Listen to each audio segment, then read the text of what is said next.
à ce sweet podcast.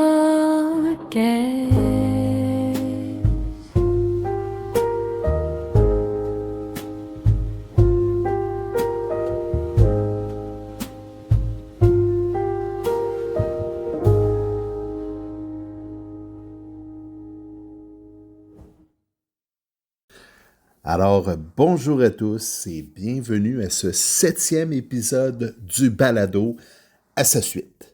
Aujourd'hui, un gros épisode. Je vais explorer un sujet qui est très sensible dans le monde évangélique, en abordant la question délicate du combat spirituel. Pour débuter, j'aimerais qu'on s'arrête à réfléchir un peu ensemble. Vous savez, depuis que je suis dans le monde évangélique, j'ai à peu près tout vu et tout entendu sur les démons, la possession et puis les attaques spirituelles. D'un côté, on a ceux qui cherchent à tout rationaliser. De l'autre côté, on a ceux qui cherchent à tout diaboliser. Mais si je vous disais que le problème dans le combat spirituel, c'est pas tellement ceux qui nient l'existence des démons, mais c'est surtout ceux qui leur donnent trop d'importance. Vous savez, au courant des dernières années, et puis de mes expériences aussi dans le domaine spirituel, j'ai constaté qu'il y avait deux façons de se tromper. La première, c'est de dire les démons n'existent pas, Satan c'est une vieille croyance, et puis tous les maux sont d'ordre pathologique ou psychologique. La deuxième est plus subtile, mais pas moins dangereuse, c'est de voir l'ennemi partout. Hein? Une mauvaise pensée, un démon. Une tentation, un démon. Une dépression, un démon. Une dépendance, un démon. Un conflit dans ton couple, un démon. Une maladie, une attaque spirituelle. Malheureusement, il y a beaucoup de chrétiens évangéliques qui sont tombés dans ce piège-là. Hein? Ils passent plus de temps à chercher ce que le diable est en train de faire dans leur vie qu'à regarder à ce que Christ a déjà fait. Et c'est précisément ça dont j'aimerais parler aujourd'hui. Si vous avez écouté mon témoignage, vous savez que je ne parle pas de ce sujet-là uniquement à travers mes lectures. Hein, j'ai vraiment goûté au monde occulte. Et puis aujourd'hui, j'aimerais entrer plus en profondeur dans cette partie de mon témoignage sur laquelle je me fais très bref de mots, pour diverses raisons d'ailleurs. Vous savez, lorsque j'étais jeune, et puis c'est encore le cas aujourd'hui d'ailleurs, ma mère soutenait qu'elle croyait en Dieu, mais elle disait ça tout en s'adonnant à des pratiques occultes. Hein? Le tarot, le pendule, elle allait voir régulièrement des voyantes. Elle nous a même initiés au Ouija, la planche. Pour moi, là, j'ai vu des choses, j'ai assisté à des choses, j'ai vécu des choses spirituelles qui étaient toutes issues de ça. Et puis, c'était presque normal hein, chez moi.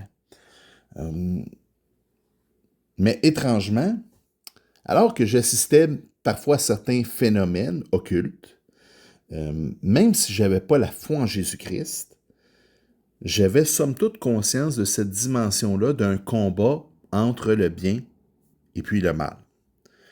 Et puis, vous savez, j'en ai parlé aussi dans mon témoignage, en grandissant, je me suis perdu dans le monde du nouvel âge.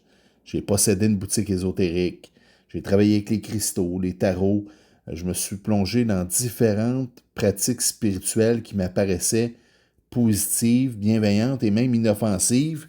Vous savez, lorsque j'avais mon magasin, puis dans ce monde-là, on fait une distinction entre la magie noire et la magie blanche. Et là, on dit, la magie blanche, c'est bien, c'est pour faire du bien aux autres, c'est pour se libérer des esprits. À l'inverse, la magie noire, là, on tague souvent, le vaudou, la démonologie, la nécromancie, vous voyez, là. Puis on parle même d'énergies sensiblement neutres qui sont là pour être utilisées pour notre bien. Et puis, à travers ça, je reconnais que D'abord, je pensais sincèrement chercher la lumière, hein, puis c'était mon intention réelle. J'avais un désir sincère de faire du bien aux gens. Mais plus je pratiquais les arts occultes, et plus je commençais à comprendre que le monde spirituel n'était pas neutre, contrairement à ce que certains mouvements tentaient de nous faire croire. À travers cette pratique-là, qui, il faut le dire, est tout droit sortie des enfers, j'ai découvert que ce que certains appelaient simplement énergie, spiritualité ou éveil pouvait cacher une réalité que les Écritures prenaient très au sérieux. Et puis évidemment, lors de ma conversion, j'ai fermé mes magasins, j'ai brûlé mes inventaires. Et puis je me suis détourné de ces pratiques-là. Mais ma conception de la guerre spirituelle qui opposait le bien et le mal a pris une toute autre signification à travers mes lectures bibliques, mais aussi à travers certaines de mes expériences. Vous savez, lorsque j'ai été en communauté religieuse, c'est une chose que je parle très rarement, c'était des prêtres exorcistes. Donc j'ai assisté à des ministères de délivrance, à des purifications de maison, mais aussi à un exorcisme majeur qui a été approuvé par le Vatican.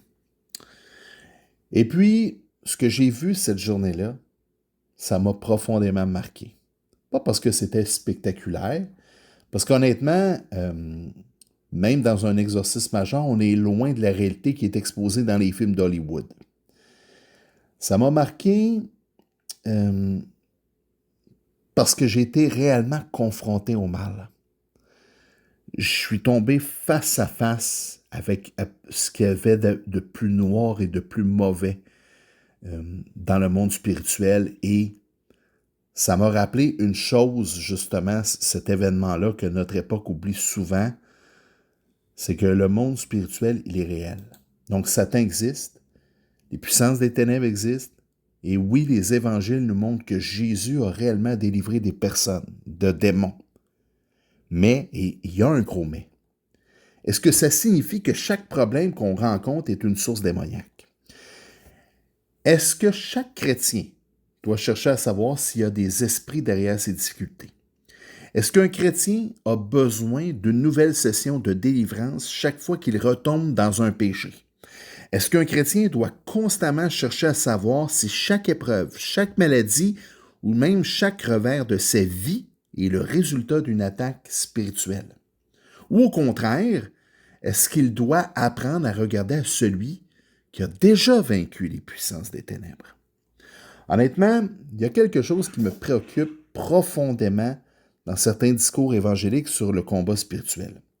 On peut tellement parler de l'adversaire qu'on finit par lui donner une place qu'il ne devrait jamais avoir. On peut tellement parler de délivrance qu'on oublie la repentance. On peut tellement parler de démons qu'on oublie le péché, notre péché et cette dimension-là. On peut tellement parler de liens spirituels qu'on oublie la sanctification. On cherche tellement une nouvelle expérience, finalement, qu'on oublie que Jésus-Christ n'est pas une étape vers la liberté, il est la liberté. Alors aujourd'hui, je veux pas nier la réalité du combat spirituel, je veux pas non plus en faire une obsession. J'aimerais revenir aux Écritures. Parce que la question, c'est pas simplement est-ce que le diable existe? La Bible répond clairement oui. La vraie question, c'est plutôt quelle place l'ennemi doit-il réellement occuper dans notre compréhension de la vie chrétienne? Et puis surtout, de quoi avons-nous réellement besoin d'être libérés et par qui? Commençons donc par le commencement. Avant de parler des dérives, avant de parler des excès, avant de parler de ceux qui voient le démon partout, ou même de ceux qui ne veulent plus en entendre parler, il faut établir quelque chose de très simple. Le combat spirituel existe. C'est une réalité qui est biblique. Jamais les Saintes Écritures nous permettent de réduire la réalité à ce que nos yeux peuvent voir. Il y a un monde spirituel. Il existe des anges. Il existe des puissances mauvaises. Il existe un adversaire. Et le chrétien est engagé dans un combat qui est réel. Paul le dit clairement dans Éphésiens 6,12, car nous n'avons pas à lutter contre la chair et le sang, mais contre les dominations, contre les autorités, contre les princes des ténèbres de ce siècle, contre les esprits méchants dans les lieux célestes. Remarquez quelque chose. Paul ne dit pas, peut-être que derrière tout événement, il y a une réalité spirituelle. Il ne dit pas non plus, le monde spirituel appartient à une ancienne manière de comprendre le monde avant l'arrivée de la science moderne. Il dit simplement, nous n'avons pas à lutter contre la chair et le sang. Autrement dit, notre combat ultime, c'est pas contre les personnes. Hein? Oui, il y a des personnes qui peuvent être impliquées dans un conflit, il y a des gens qui peuvent nous blesser, ils peuvent nous persécuter même, elles peuvent même s'opposer consciemment à Dieu, mais les personnes ne sont pas notre ennemi ultime. Et ça, c'est important. Parce que si on oublie ça, on peut rapidement transformer le combat spirituel en un combat contre les personnes. Paul nous dit quelque chose de beaucoup plus profond. Derrière la réalité visible, il existe une réalité invisible. Mais attention, ça ne veut pas dire que tout ce qui nous arrive a nécessairement une cause spirituelle. Et c'est là que je vais être très clair. Éphésiens 6,12 nous apprend que le combat spirituel existe, mais il ne donne pas une permission de devenir paranoïaque. Il ne nous dit pas de chercher un démon derrière chaque maladie, il ne nous dit pas de chercher un esprit derrière chaque émotion, il ne nous dit pas de chercher une puissance démoniaque derrière chaque conflit, et surtout, il ne nous dit pas de passer notre vie à essayer de découvrir ce que le diable est en train de faire. Le problème, c'est que certains chrétiens veulent tellement trouver l'ennemi qu'ils finissent à lui attribuer des choses que la Bible attribue ailleurs. Évidemment, la Bible parle du diable, je l'ai dit, mais elle parle aussi de notre propre chair. Elle parle de nos convoitises, elle parle du péché qui habite en nous, elle parle du monde et de ses séductions. Elle parle de nos mauvais choix et des conséquences de ces choix-là. Elle parle aussi de la souffrance qui fait simplement partie de notre condition humaine dans un monde qui est marqué par la chute. Et parfois, elle nous dit même que certaines épreuves sont permises ou utilisées par Dieu pour nous former et puis pour nous rendre toujours plus conformes à l'image de Christ. Alors oui, il y a un adversaire. Oui, il y a des puissances spirituelles mauvaises. Oui, le chrétien est engagé dans un combat, mais tout n'est pas démoniaque. Et je pense que cette phrase-là est suffisamment importante pour être répétée. Tout n'est pas démoniaque. Une tentation, c'est pas automatiquement un démon. Une mauvaise habitude, c'est pas automatiquement un esprit. Une colère, c'est pas automatiquement une possession. Une souffrance psychologique, c'est pas automatiquement une oppression démoniaque. Une maladie, c'est pas automatiquement une attaque spirituelle. Et puis, un péché, c'est pas quelque chose qu'il faut exorciser hors de nous. Parfois, le problème, il est beaucoup moins spectaculaire. Parfois, il faut juste se repentir. Parfois, il faut pardonner. Parfois, il faut apprendre à maîtriser sa colère. Parfois, il faut renoncer à une habitude pécheresse. Parfois, il faut demander de l'aide. Parfois, il faut persévérer dans l'épreuve. Et parfois, oui, les Écritures nous montrent qu'une réalité démoniaque est effectivement présente. La sagesse biblique consiste justement à ne pas confondre toutes ces réalités. Et c'est là que j'observe un problème dans certains de nos milieux. Parce que si on attribue tout à l'ennemi, on risque de ne plus voir notre responsabilité. Inversement, si on nie complètement la présence des puissances des ténèbres, on risque de ne pas prendre au sérieux une dimension réelle du combat chrétien. Il faut donc tenir ces deux réalités ensemble. Le combat spirituel existe, mais tout n'est pas démoniaque. Et la Bible ne nous laisse pas seulement avec cette affirmation théologique, elle nous montre comment on devrait nous comporter face à ces réalités-là. Maintenant, je vais prendre quelques minutes pour aborder quelque chose de délicat. Et puis, l'objectif, c'est pas de tirer à boulet rouge sur des gens, ni de remettre en doute la sincérité de ces personnes-là. Parce que je crois que beaucoup de gens qui sont impliqués dans les ministères de délivrance sont des chrétiens sincères. Je crois qu'ils aiment Dieu, qu'ils aiment l'Église, qu'ils ont un désir sincère de voir des personnes libérées de ce qui les fait souffrir. Et puis, je ne veux pas commencer par remettre en doute leur motivation. Cependant, avoir de bonnes intentions garantit jamais que nos pratiques sont bibliques. Avoir des bonnes intentions, ce n'est pas un parapet contre l'erreur et ni contre la dérive. Et puis, c'est justement l'un des rôles de la théologie chrétienne, c'est-à-dire examiner nos pratiques à la lumière des Écritures. Parce que une pratique peut partir d'une bonne intention tout en produisant du mauvais fruit. On peut justifier une pratique par un ou plusieurs versets et pourtant s'écarter de sa signification réelle. Et puis je pense que c'est là que les ministères de délivrance peuvent errer. Hein? Souvent, ça devient un système qui explique toute la vie chrétienne alors que ce n'est pas le cas. Et j'aimerais prendre le temps de soulever quelques dérives, justement, par rapport à ces ministères-là. Les dérives qui m'apparaissent à moi les plus courantes. La première, c'est forcément voir un démon derrière chaque problème. Je l'ai déjà sommairement soulevé. Ça commence souvent par un langage. Hein? Certains parlent d'un esprit de colère, un esprit de tristesse, un esprit de convoitise, un esprit de paresse, un esprit d'abandon, un esprit de rejet, un esprit de pauvreté, un esprit de maladie. Et puis progressivement, presque chaque difficulté, chaque échec, chaque revers deviennent l'empreinte d'une entité spirituelle qu'il faudrait identifier, nommer et puis expulser. Encore une fois, le problème, c'est pas de dire que les puissances spirituelles existent. On vient justement de l'établir. Le problème, c'est la causalité automatique. Colère égale démon, tristesse égale démon, dépendance égale démon, maladie égale attaque spirituelle, tentation répétée égale esprit à chasser.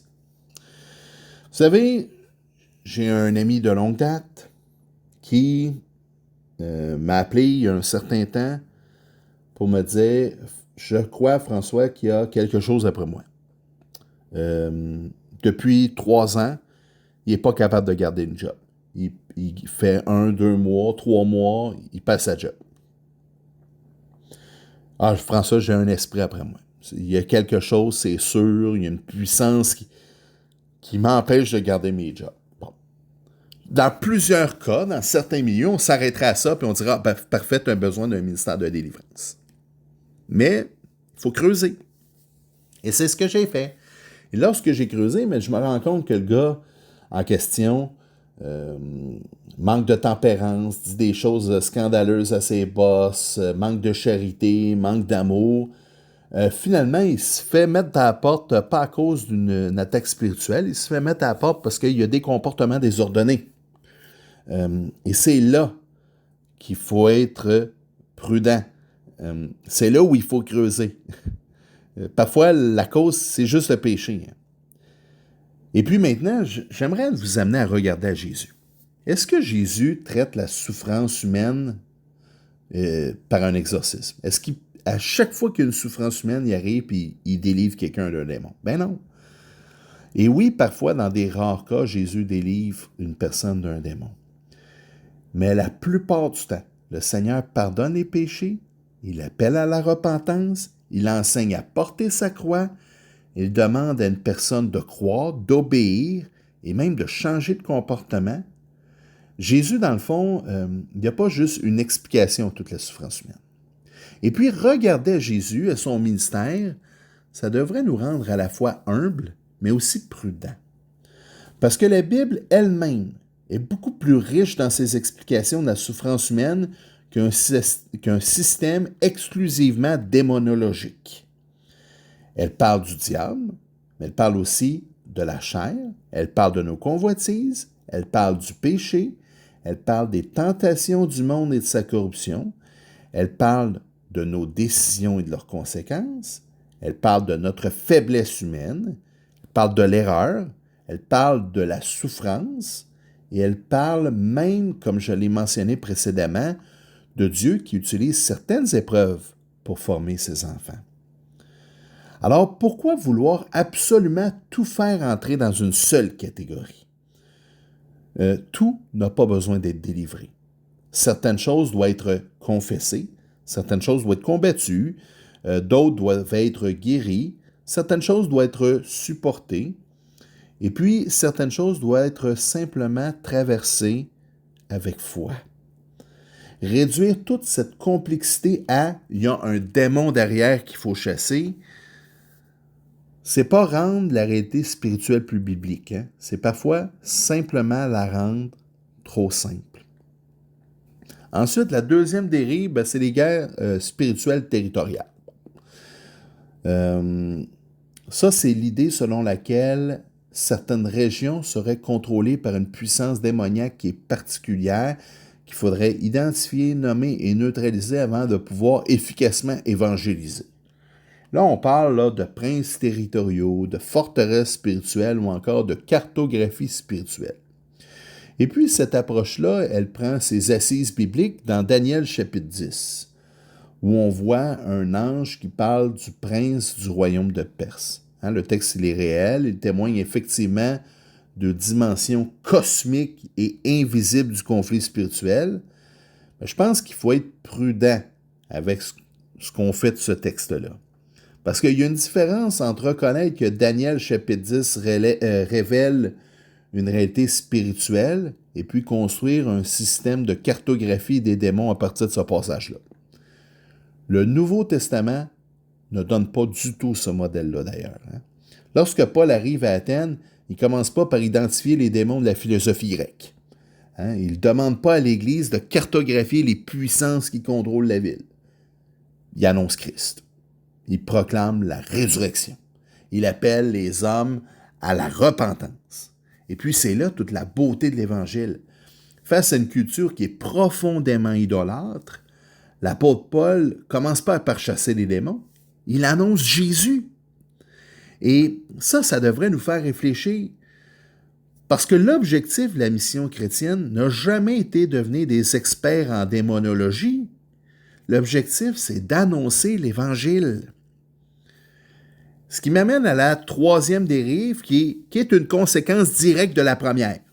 Donc, le fait de tout attribuer aux démons nous amène forcément à une déresponsabilisation devant Dieu et les hommes. Jacques 1, 14-15 dit « Chacun est tenté quand il est attiré et amorcé par sa propre convoitise. Puis la convoitise, lorsqu'elle a conçu, enfante le péché, et le péché, étant consumé, produit la mort. » Jacques ne commence pas par parler d'un démon. Hein? Il parle de notre propre convoitise. Évidemment, ça nie pas l'existence de l'ennemi, mais ça nous rappelle quelque chose d'essentiel. Je suis aussi responsable de ce que je fais. Paul, dans Galates 5, parle lui aussi des œuvres de la chair, hein? Impureté, idolâtrie, inimitié, querelle, jalousie. Dans 99% des cas, l'Écriture pointe à notre condition de pécheur et à notre besoin de la grâce de Dieu. C'est excessivement rare que l'Écriture présente ces choses comme un esprit particulier qu'il faudrait expulser. Et c'est là un des gros problèmes. C'est que l'Écriture, dans 99% des cas, les causes, c'est le péché, c'est la chute, c'est les tentations du monde, c'est notre propre convoitise, c'est nos comportements désordonnés. Mais dans plusieurs milieux, c'est devenu l'inverse. Dans 99% des cas, c'est pas de ma faute, c'est la faute d'un démon, c'est la faute d'une oppression, j'ai un mauvais sort, j'ai un mauvais œil, c'est à cause. Et puis, ça fait des milieux où la repentance est inexistante parce que forcément, mon péché n'est même pas de ma faute, c'est la faute d'une oppression spirituelle. Moi, je peux vous dire une chose. Ceux qui me connaissent savent que je suis assez costaud, bien en chair aussi. Ça m'arrive Et c'est un péché de manger mes émotions. Et puis, disons, cet exemple, un exemple fictif, là, je suis triste un soir, puis j'avale 6 hot dogs, 2 sacs de chips. Je peux vous dire une chose, il n'y a jamais un démon qui m'a mis un gun sur le bord de la tente pour dire « Ah ouais, mange ça. » Si ça arrive, c'est moi qui le fais. C'est pas une puissance démoniaque qui me pousse à faire ça. C'est mon péché. Le chrétien n'a pas besoin de plus d'excuses et de moins de responsabilisation. Je pense que le chrétien a besoin de réapprendre à être un disciple. Hein? Il doit apprendre à mourir au péché, à apprendre l'obéissance, il doit renouveler son intelligence, il doit pardonner, aimer, résister à la tentation, il doit persévérer, il doit grandir. Ça, c'est ce qu'on appelle la sanctification. Et cette sanctification-là se fait pas en une soirée.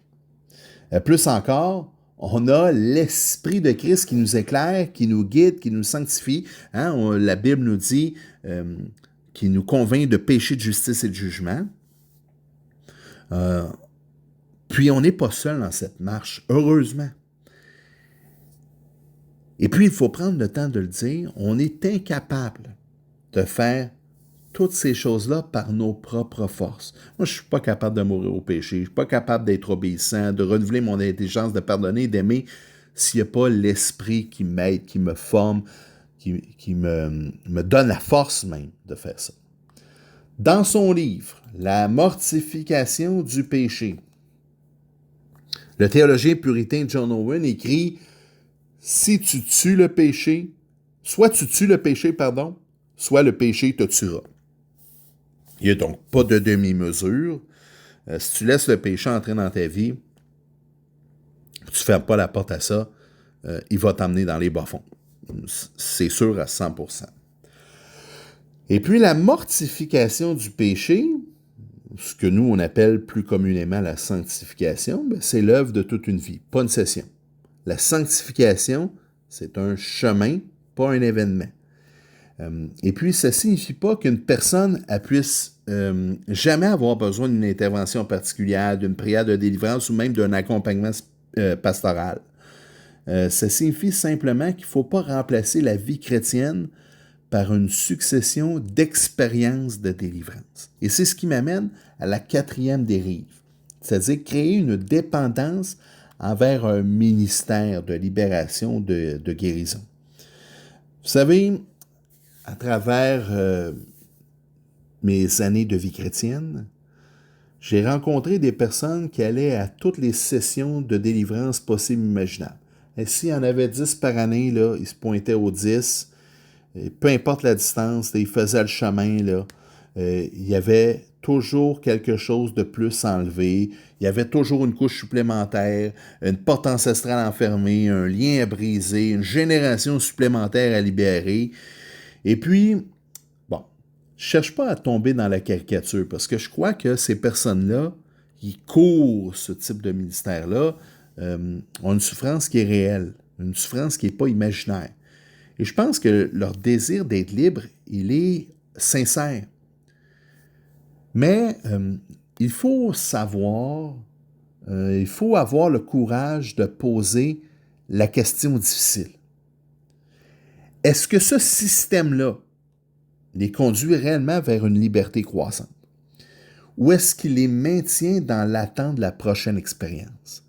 Parce que si après chaque session, on découvre qu'il y a encore quelque chose de plus enlevé, puis encore quelque chose, puis encore quelque chose, puis encore quelque chose, bien, à quel moment la personne peut simplement se reposer en Christ?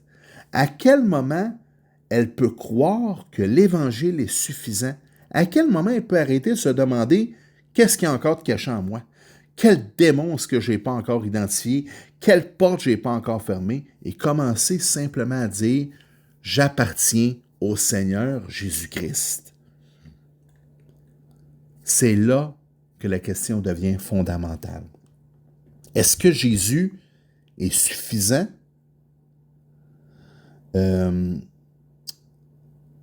Ou est-ce qu'on a besoin d'une expérience supplémentaire pour être libre? Hein? Si Jésus suffit, moi je vais vous le dire, Jésus suffit. Alors la liberté chrétienne, c'est pas au bout de la prochaine étape de libération. Hein? Elle va pas s'accomplir à la prochaine session de miracle. Hein? Elle n'est pas cachée derrière un démon qu'on n'a pas identifié. Elle n'est pas suspendue à une formule que quelqu'un devrait encore prononcer sur nous. La délivrance réelle, elle est en Christ. La vraie libération, elle se vit dans la repentance, dans la foi, dans l'obéissance, dans la sanctification, dans la communion avec Dieu, dans la parole, dans la prière, dans la vie de l'Église, dans la marche quotidienne par l'Esprit. Et je pense que c'est ça qu'on doit redécouvrir. La délivrance chrétienne, c'est pas un système dans lequel on doit entrer. C'est une réalité qui trouve son centre dans la personne et l'œuvre du Seigneur Jésus-Christ. Alors, je le répète, cette phrase-là aussi est assez importante pour être répétée 2 fois. La délivrance chrétienne, c'est pas un système dans lequel on doit entrer. La délivrance chrétienne, c'est une réalité qui trouve son centre dans la personne et l'œuvre du Seigneur Jésus-Christ. Alors oui, prenons le monde spirituel au sérieux. Oui, prenons l'ennemi au sérieux. Oui, prenons les récits bibliques de délivrance au sérieux. Mais faisons jamais de la délivrance un système qui finit par prendre la place de l'Évangile. Parce que le jour où on a réellement besoin d'une nouvelle expérience pour croire que Christ nous a réellement libérés, ben forcément, on commence à déplacer notre confiance. Et notre confiance ne doit pas être placée dans une session de délivrance, elle doit être placée dans une personne, le Seigneur Jésus. Maintenant, après avoir parlé de quelques dérives, évidemment, il y en a plusieurs autres. Là. Je voulais seulement souligner, à mon avis, les plus fréquentes. Maintenant, j'aimerais revenir au cœur du problème. Parce que si le combat spirituel existe, il faut quand même se poser une question fondamentale. De quel vrai problème l'être humain a besoin d'être libéré? Ma réponse à la lumière de l'Écriture est la suivante. Le plus grand problème de l'homme, c'est pas qu'il est attaqué par des puissances spirituelles. Le plus grand problème de l'homme, c'est qu'il est séparé de Dieu à cause du péché. Et ça, c'est une distinction qui est fondamentale. Parce que si on se trompe sur le problème, on va nécessairement se tromper sur le remède. Paul écrit dans Romains 3, 23, « Car tous ont péché et sont privés de la gloire de Dieu. » Hein? Le mot est important, tous. Paul ne dit pas tous ceux qui n'ont pas encore reçu leur délivrance. Il ne dit pas tous ceux qui ont encore des démons attachés à leur vie. Il dit tous ont péché. Le problème fondamental de l'humanité, c'est notre rupture avec Dieu, c'est notre rébellion, c'est notre incapacité par nous-mêmes à vivre dans la sainteté pour laquelle on a été créé. Et ça, ça veut dire quelque chose de très, très important.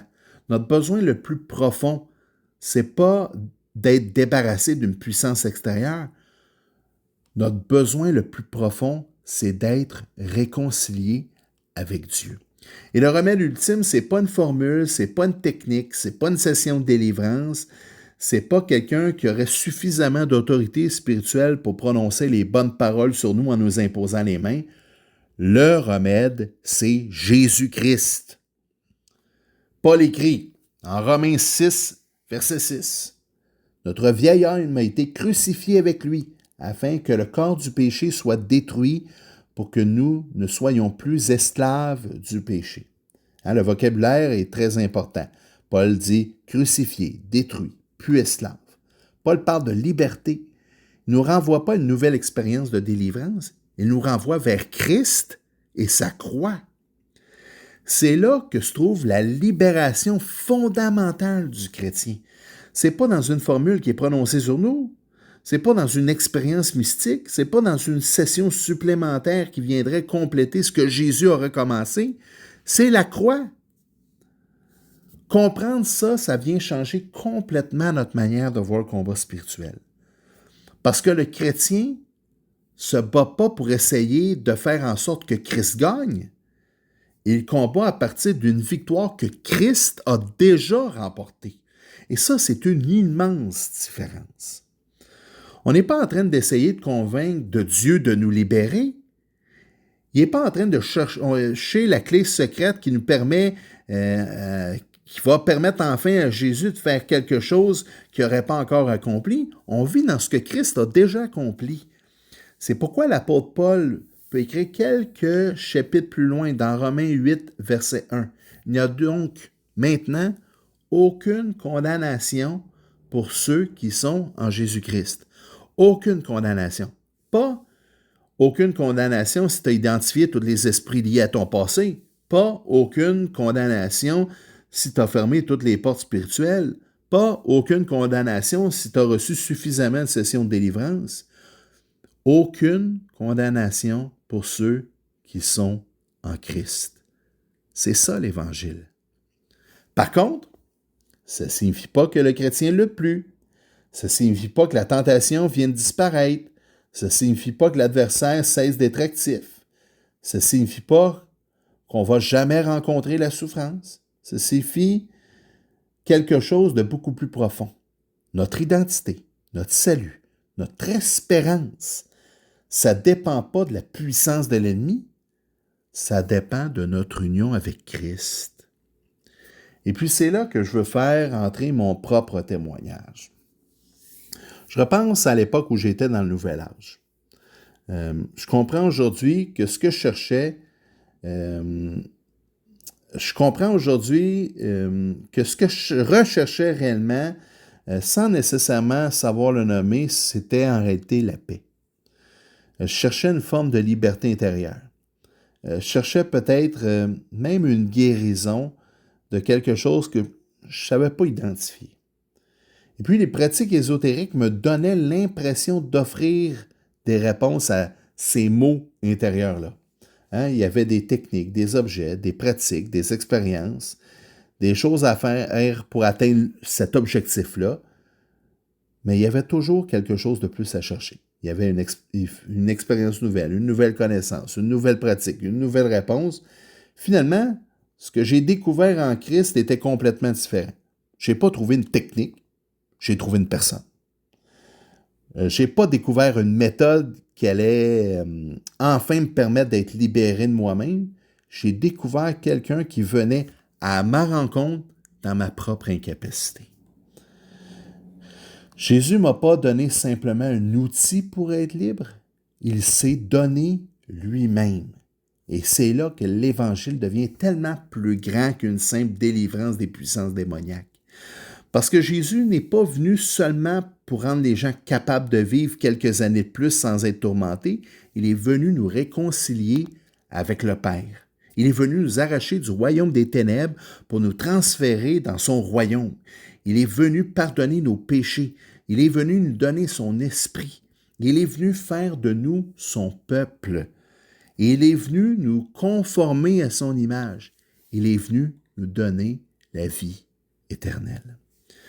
C'est pour ça que j'aime ce que j'ai lu récemment chez un grand saint des premiers siècles, Athanase d'Alexandrie, dans son traité sur l'incarnation du Fils. Son propos est beaucoup plus vaste qu'une simple question de délivrance. Il dit que Christ est venu restaurer ce qui était brisé, qu'il est venu nous communiquer la vie que nous avions perdue par le péché. Voici une phrase qui m'a marqué dans ce qu'il dit. Le salut chrétien ne consiste pas simplement à être débarrassé de quelque chose, il consiste à être uni à quelqu'un. Donc, pas être libéré de quelque chose, mais être uni à quelqu'un. Ce quelqu'un est Christ. C'est pour cette raison-là que je refuse de réduire la liberté chrétienne à l'absence d'un démon. Être libre, c'est pas simplement ne plus être sous l'influence de quelque chose. Être libre, c'est appartenir à Christ. C'est pouvoir dire, je suis plus à moi-même, je suis à Jésus. C'est apprendre à vivre dans cette nouvelle identité, c'est mourir au péché, c'est apprendre à aimer ce que Dieu aime, c'est renoncer à ce qui nous détruit, c'est marcher par l'esprit, c'est tomber, se repentir, se relever, c'est grandir, c'est persévérer, c'est être transformés. Autrement dit, la sanctification n'est pas l'ennemi de la délivrance. Elle est l'une des grandes expressions, à mon avis, de la liberté que Christ nous donne. Et puis, c'est ici que le vrai combat se révèle. Le combat n'est pas seulement comment faire pour faire partir ce qui me fait mal. Le combat aussi, c'est est-ce que je veux continuer à mourir au péché pour vivre en Christ? Et cette bataille-là, ça ne dure pas une soirée. Elle dure toute une vie. C'est là, à mon avis, que se situe le vrai combat spirituel.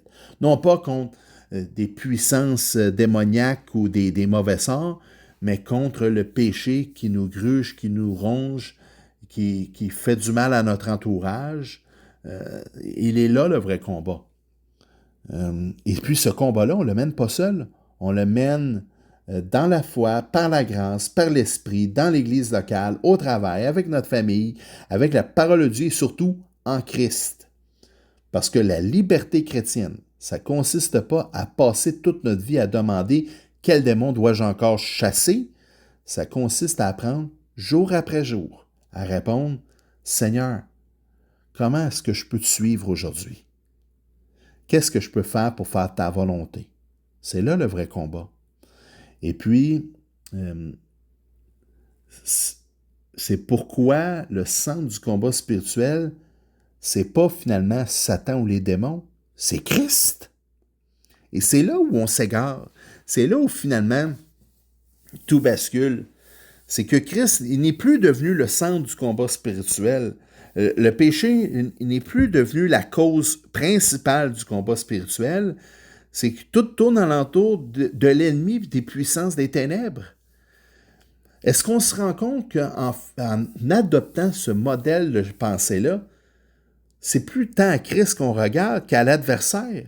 Et il est là le vrai piège. Le vrai piège de l'ennemi, c'est pas posséder des gens, c'est nous faire regarder davantage à lui que davantage à Christ.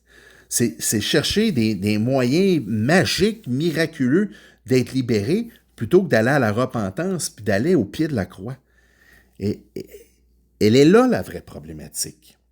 Maintenant, comment est-ce que je vis concrètement le combat spirituel sans tomber dans les deux pièges? Hein? Comment trouver un équilibre? Bien, forcément, Paul répond à cette question encore en Éphésiens chapitre 6. Et c'est intéressant parce que juste après avoir affirmé que le combat spirituel, il est réel, Paul ne nous donne pas une méthode pour identifier les démons, il ne nous donne pas une liste de noms d'esprits, il ne nous explique pas comment cartographier les puissances territoriales, il ne nous donne pas de technique pour partir à la chasse aux démons.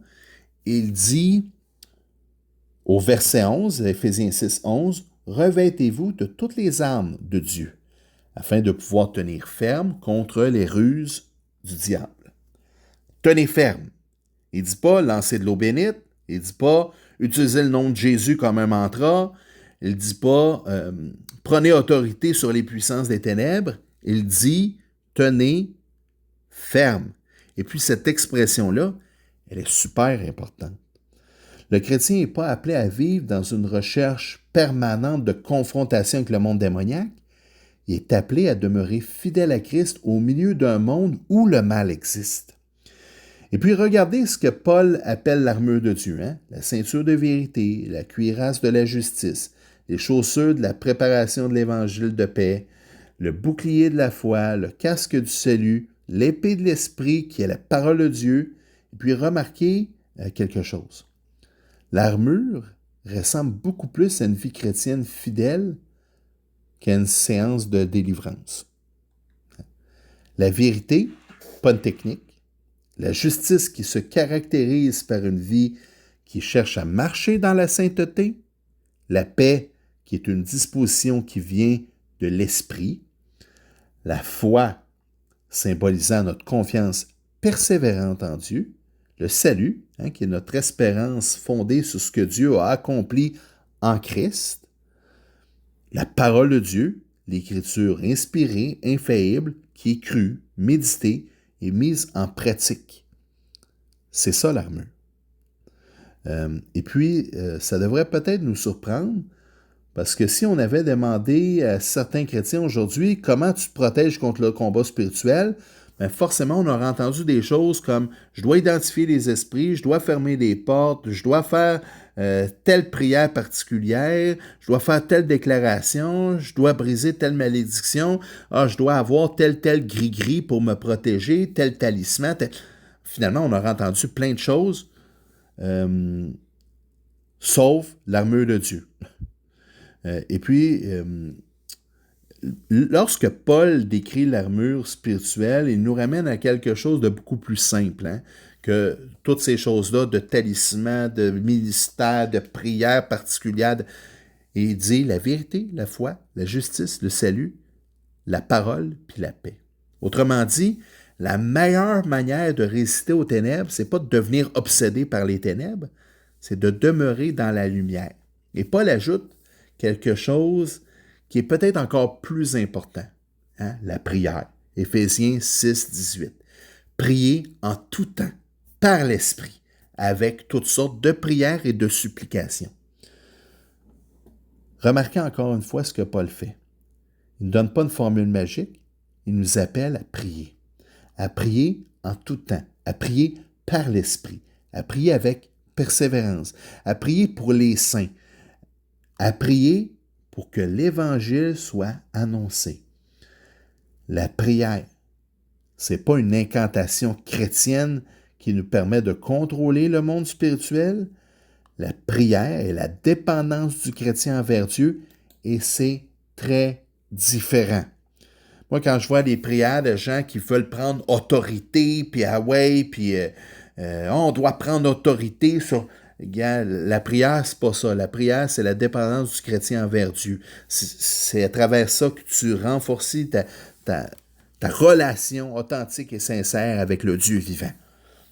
Puis, je pense que ce que j'ai appris dans les années qui ont suivi ma conversion, notamment à travers la prière liturgique des heures quand j'étais au monastère, prier à des moments déterminés, revenir régulièrement aux Écritures, prier avec des paroles qui ne dépendent pas simplement de mon état émotionnel du moment, revenir encore et encore devant Dieu, cette discipline-là a évidemment pas produit quelque chose de spectaculaire. Elle n'a pas provoqué des grandes manifestations spirituelles. Elle n'a pas donné l'impression qu'une bataille cosmique venait d'être remportée de ma part, mais elle a produit quelque chose de beaucoup plus précieux pour moi. Cette prière-là, cette régularité dans les prières, cette discipline de prière que j'ai acquise, notamment au monastère et qui façonne encore ma vie, ça m'a donné une stabilité intérieure qui est progressive, lente, parfois même presque imperceptible, mais réelle. Et puis avec le recul, je comprends que c'est aussi une forme de combat spirituel, parce que résister au mal, c'est pas toujours vivre quelque chose d'extraordinaire. Parfois, résister au mal, c'est simplement continuer à prier quand on n'en a pas envie. C'est continuer à ouvrir sa Bible quand on traverse une période difficile. C'est choisir la vérité plutôt que le mensonge. C'est choisir la pureté plutôt que la convoitise. C'est pardonner plutôt que de nourrir l'amertume. C'est rester fidèle quand personne regarde. C'est retourner à Christ après être tombé. C'est rester dans la communion des croyants, c'est confesser son péché, c'est demander de l'aide lorsqu'on en a besoin. C'est continuer à croire que lorsque nos émotions nous disent le contraire, on continue. C'est pas spectaculaire, hein? Mais c'est profondément chrétien. Et peut-être que c'est justement là qu'on a perdu quelque chose. On est tellement attiré par ce qui est spectaculaire, parce qu'on veut voir immédiatement quelque chose qui se passe. Hein? On cherche ça, vivre une expérience, une délivrance visible, une manifestation, une confrontation, un démon qui parle, une personne qui tombe, une expérience qui semble extraordinaire. On cherche ça. On court après ça, puis il y a des milieux qui offrent presque exclusivement ça. Mais la Bible nous présente une autre forme de puissance, la fidélité. La puissance de continuer, la puissance de persévérer, la puissance de croire, la puissance de dire non au péché, la puissance de revenir à Christ chaque jour. Et cette puissance, elle ne vient pas de nous. Elle ne vient pas des prières qu'on peut dire. Elle ne vient pas du fait de dire 50 fois Jésus dans une phrase. Elle vient de Dieu.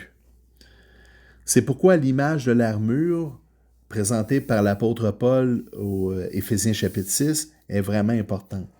Paul ne dit pas « fabriquez votre propre armure ». Il dit « revêtez-vous de toutes les armes de Dieu ». L'armure vient de Dieu. La vérité vient de Dieu. Le salut vient de Dieu. La foi elle-même est un don de Dieu. La parole vient de Dieu. Et notre force vient de Dieu. On n'est donc pas appelé à devenir spirituellement invincible par notre propre capacité. On est appelé à demeurer dépendant de Dieu dans toutes les circonstances de nos vies. C'est là que les paroles de Calvin sur Éphésiens 6 sont utiles. L'ennemi est réel, ses puissances sont réelles, mais notre confiance ne doit pas être placée dans notre propre force. Pourquoi? Parce que notre armure n'est pas humaine, elle vient de Dieu. Et c'est précisément ce qui change notre manière de voir le combat. Je n'ai pas besoin de connaître le nom de chaque démon pour être protégé par Dieu. Je n'ai pas besoin de comprendre chaque activité du monde invisible pour être fidèle. Je n'ai pas besoin d'être constamment en train de chercher où l'ennemi pourrait avoir accès à ma vie. Je dois connaître Christ. Je dois connaître sa parole. Je dois marcher dans la vérité. Je dois vivre dans la foi. Je dois rechercher la sainteté. Je dois prier. Je dois demeurer dans la communion des saints. Et lorsque l'adversaire attaque, je tiens ferme. Pas parce que je suis plus puissant que lui, mais parce que celui en qui je demeure est plus grand. C'est comme ça qu'on peut vivre le combat spirituel sans en être obsédé. Ici, on nie pas le combat, on ne se glorifie pas dans le combat, on ne cherche pas non plus le combat, on demeure simplement fidèle à Christ au milieu du combat. Et puis finalement, c'est peut-être ça que Paul veut nous faire comprendre. L'armure de Dieu ne nous apprend pas à regarder davantage au diable, elle nous apprend à tenir davantage à Christ. Et c'est exactement là que se trouve notre sécurité. Pas dans notre capacité à identifier les puissances des ténèbres, pas dans une technique, pas dans une formule, pas dans une expérience, dans le Dieu qui nous a sauvés en la personne de Jésus-Christ. Alors maintenant, j'aimerais terminer cet épisode avec une seule idée. Après tout ce qu'on vient de dire sur le combat spirituel, la délivrance, les dérives, les excès, je ne voudrais pas que vous quittiez cet épisode avec les yeux fixés sur le diable. Parce que si on a passé à peu près 1 heure à entendre parler de Jésus, que vous repartez en ayant surtout peur de Satan, je vais avoir forcément raté l'essentiel et vous aussi. Le chrétien n'est pas appelé à être fasciné par les ténèbres. Il est appelé à être émerveillé par Christ.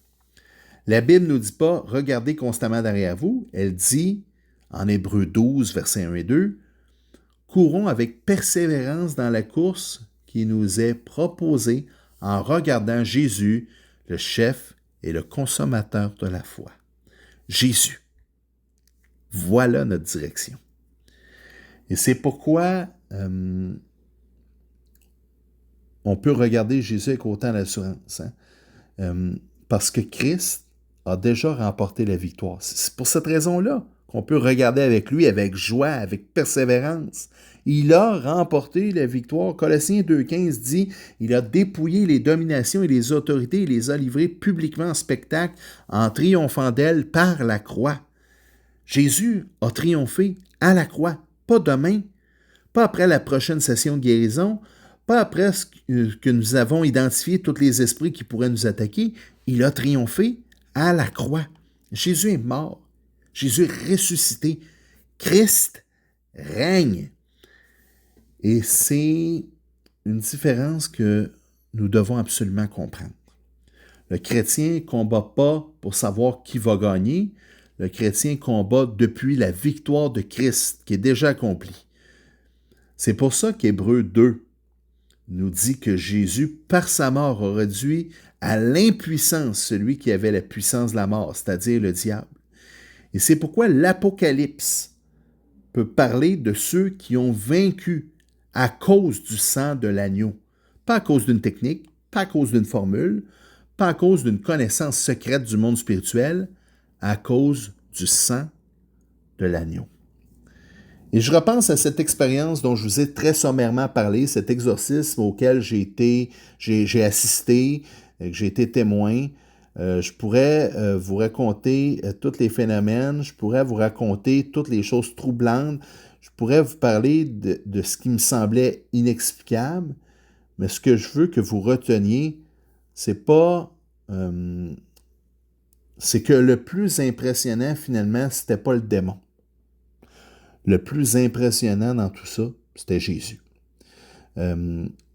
C'était pas la puissance des ténèbres qui m'a marqué, c'était l'autorité de Christ, un seul nom, Jésus. Et à ce moment-là, j'ai compris quelque chose que j'ai jamais oublié. On n'a pas besoin de rendre Jésus plus puissant, hein? Il est déjà. On n'a pas besoin de compléter la victoire de Jésus. Elle est déjà acquise. On n'a pas besoin d'une nouvelle révélation pour que Christ soit Seigneur. Il est Seigneur. Et peut-être que certains d'entre vous ont besoin d'entendre ça aujourd'hui. Parce que vous êtes épuisé, vous avez peur, vous analysez constamment vos pensées, vous cherchez quelle porte vous avez peut-être ouverte, quelle malédiction pourrait encore peser sur vous, quel démon pourrait être derrière votre colère, votre tristesse, votre maladie, votre passé, votre famille, votre mariage, votre célibat, vos souffrances. Et vous êtes devenu prisonnier d'une question. Qu'est-ce qui m'attaque encore? Alors, je voudrais vous proposer une autre question. Pas qu'est-ce qui m'attaque, mais plutôt à qui est-ce que j'appartiens? Et si vous êtes en Christ, la réponse est simple. Hein? Votre identité est en lui. Elle est là, notre espérance. Elle est là, notre sécurité. Elle est là, notre liberté, en Jésus. On n'a pas besoin de vivre en scrutant les ténèbres. On a besoin de marcher davantage dans la lumière. On n'a pas besoin de devenir des experts en démonologie. On a besoin de connaître davantage notre Sauveur. On n'a pas besoin de passer notre vie à chercher une nouvelle délivrance. On a besoin d'apprendre davantage à demeurer en Christ. On n'a pas besoin de vivre dans la peur de l'ennemi. On doit apprendre davantage à vivre dans la confiance envers notre Seigneur. Alors oui, je me répète, le combat, il est réel. Il ne faut pas être naïf. L'adversaire existe. Il ne faut pas être insouciant. Mais rappelons-nous que Jésus a déjà vaincu. Et puis, il ne faut pas être craintif. Il faut être confiant. Et puis, retenez bien ceci. Le diable, l'ennemi, veut votre attention. Christ, lui, veut votre cœur. Le diable veut vous maintenir dans la peur de ce qui pourrait arriver. Christ vous appelle à lui faire confiance pour ce qui va arriver, pour la suite des choses. Le diable veut que vous regardiez à ces ténèbres. Le Christ vous dit, regarde-moi. Alors, regardez-le. Quand vous êtes tenté, regardez à Christ. Quand vous êtes accusé, regardez à Christ. Quand vous avez peur, regardez à Christ. Quand vous tombez, regardez à Christ. Quand vous souffrez, regardez à Christ. Quand vous ne comprenez plus ce qui se passe, regardez à Christ. Quand le combat devient difficile, regardez à Christ. Parce que notre salut ne dépend pas de notre capacité à comprendre le monde spirituel, il dépend de celui qui est mort et ressuscité pour nous. Notre liberté ne dépend pas d'une formule, elle dépend de la croix. Notre espérance ne dépend pas de notre capacité à repousser l'ennemi, elle dépend de la victoire de Jésus. Alors, ne regardons pas aux ténèbres, regardons à Christ. Cherchez pas à devenir des spécialistes de l'ennemi, devenez un disciple de Jésus. Ne vivez pas dans la peur, vivez dans la foi. Ne courez pas après la manifestation de puissance diabolique, courez après Christ. Et lorsque le combat viendra, et puis je peux vous dire, il va venir, tenez ferme, comme l'apôtre Paul nous le dit. Pas parce que vous êtes fort, pas parce que vous avez tout compris, pas parce que vous maîtrisez le monde spirituel. Tenez ferme parce que Christ est Seigneur. Le tombeau est vide, la croix est derrière nous, le trône est occupé, l'ennemi est vaincu et notre roi revient. Alors oui, chrétien, si tu entends ça aujourd'hui, relève la tête, respire, prends ton épée, revêt ton armure et marche, pas derrière l'ennemi, à la suite de Jésus. C'est ce qui conclut notre 7e épisode du balado à sa suite. Alors que le Seigneur vous comble de sa grâce, puissiez-vous apprendre davantage à marcher à sa suite, à lui faire confiance, à regarder à lui, à vivre en lui. Qu'il vous donne la force d'arrêter de regarder à l'arrière, d'arrêter de regarder à l'ennemi si c'est le cas, afin de pouvoir vraiment vous délecter de sa présence. Pour ceux et celles qui vivent avec des luttes, je vous remets entre les mains du Seigneur, qu'il puisse vous éclairer, vous réconforter, vous relever. On porte tout ça dans le très saint nom de Jésus, à qui appartient le règne, la puissance et la gloire dans l'éternité des siècles. Amen. Que le Seigneur vous bénisse. À la prochaine.